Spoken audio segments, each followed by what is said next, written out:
each course we're going to learn something new. I am she, an Alibaba cloud engineer. Today I'm going to introduce node scalability in ACK. After this course you'll know how to enable autoscaling for cluster nodes by using cluster autoscaler. I'll now demonstrate how to enable autoscaling for cluster nodes by using cluster autoscaler in the ACK console. Before we use cluster autoscaler, we must ensure that we have a running ACK cluster. We can configure cluster autoscaler as needed only after this requirement is met. To configure cluster autoscaler, enter the Node Pools page. On the Configure Autoscaling page, an authorization message appears.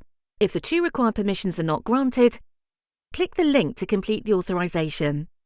If the permissions are granted to your account, as shown here, click OK. Now we can see the required parameters for autoscaling. Configure these parameters based on your business requirements. After the configuration is complete, click Submit. The configurations are displayed. Then, we need to create one or more node pools that have the autoscaling feature enabled.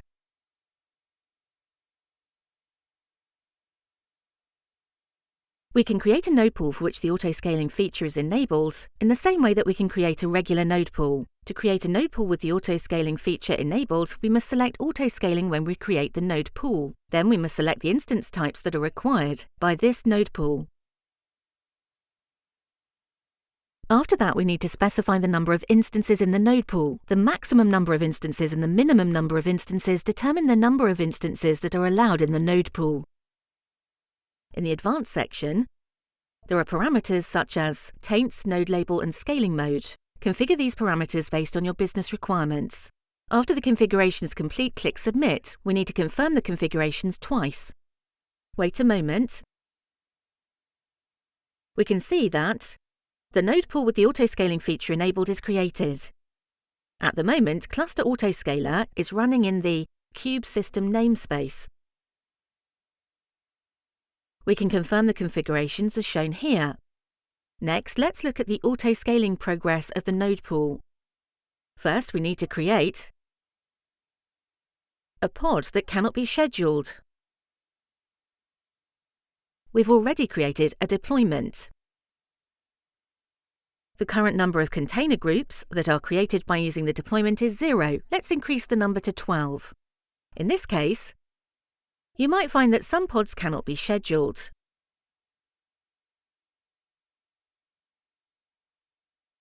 The reason is that the CPU resources are not sufficient.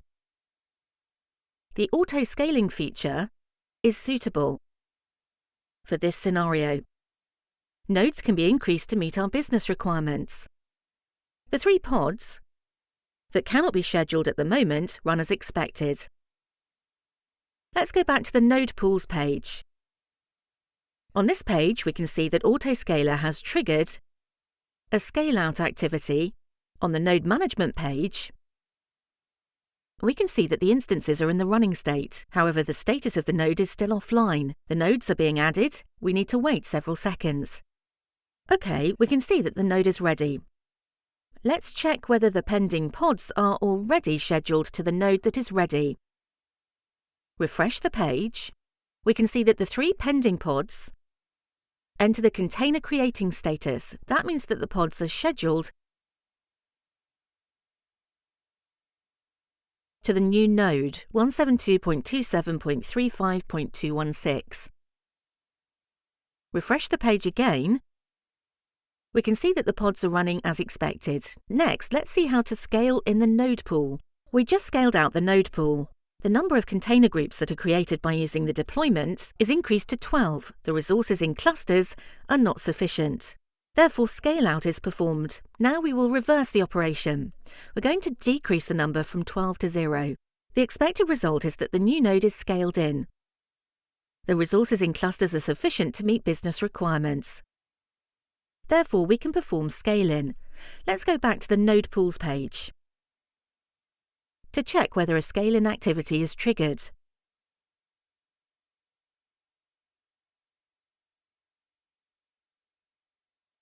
We can see that a scale-in activity exists.